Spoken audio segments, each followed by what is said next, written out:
The Venetian Empire had ruled 47 star systems for 3,000 years. They were accustomed to dominance. They were not accustomed to defiance. When the first human colonial ship attempted to pass through the Venetian checkpoint without proper authorization, the response was swift and absolute. Commander Vortak fired without warning. The human vessel, the Columbia, carrying 347 men, women, and children, was reduced to ash and expanding debris in 43 seconds. It was meant to be a lesson. It became a declaration of war. What the Venetians didn't understand about humanity was fundamental. Humans didn't negotiate after violence. Humans didn't accept loss.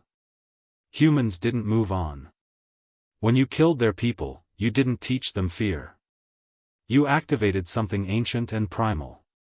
You created enemies who would spend generations pursuing vengeance, who would sacrifice everything, who would turn that single act of violence into the foundation of their entire civilization's purpose. Within 3 months, Earth had mobilized. Within 6 months, the first human warships were in Venetian space. Within a year, the Venetian Empire had lost 12 star systems. The Venetians called an emergency summit with the Galactic Council, desperate for intervention. "These humans are unreasonable," Vortak demanded, his mandibles clicking in agitation. "We destroyed one vessel, a small action to enforce protocol. Yet they respond with total mobilization. They've destroyed entire stations. They've killed thousands of our citizens. There must be some way to negotiate, some way to make them understand proportional response." Ambassador Chen from Earth listened to the complaint with an expression that made Vortak deeply uneasy. She was small, soft-looking, biologically fragile. And yet her eyes held something that no amount of armor or weaponry could create: absolute certainty. "You misunderstand humans," she said calmly. "We are not a species that accepts violence as a teaching tool. When you killed those 347 people, when you killed mothers and children, engineers and dreamers, you didn't teach us a lesson about protocol. You taught us that you cannot be trusted. That negotiation is meaningless. That there is only one language you understand, the language of consequence." "This is barbaric," protested a Krell representative. "Surely your species understands proportional response." "We understand it perfectly," Chen replied. "And we've been very proportional. The Columbia had 347 people.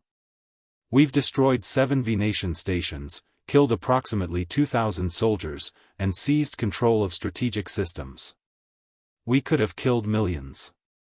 We could have glassed entire planets. We could have turned your worlds into radioactive cinders. Instead, we've shown restraint. We've shown that we are capable of measured response even in our rage." The room fell silent. "But here's what you need to understand," Chen continued, standing to face the assembly directly. "That restraint has an expiration date. You have one option now: unconditional surrender of all Venetian forces in human space, complete reparations, and submission to a joint Human-Venetian Oversight Committee. Refuse, and we will respond with everything we have. Not because we're unreasonable. Because we cannot tolerate a species that murders civilians and then expects negotiation." Vortak's skin flushed with rage. "You dare make demands of the Venetian Empire?" "I dare," Chen said flatly, "because you've already proven you'll kill us for simply existing. We have nothing left to lose. And that, Commander, is what you should fear most about humanity. We don't fight to win. We fight to ensure it never happens again." Within 48 hours, the Venetian Empire capitulated. But the real consequence wasn't political. It was existential.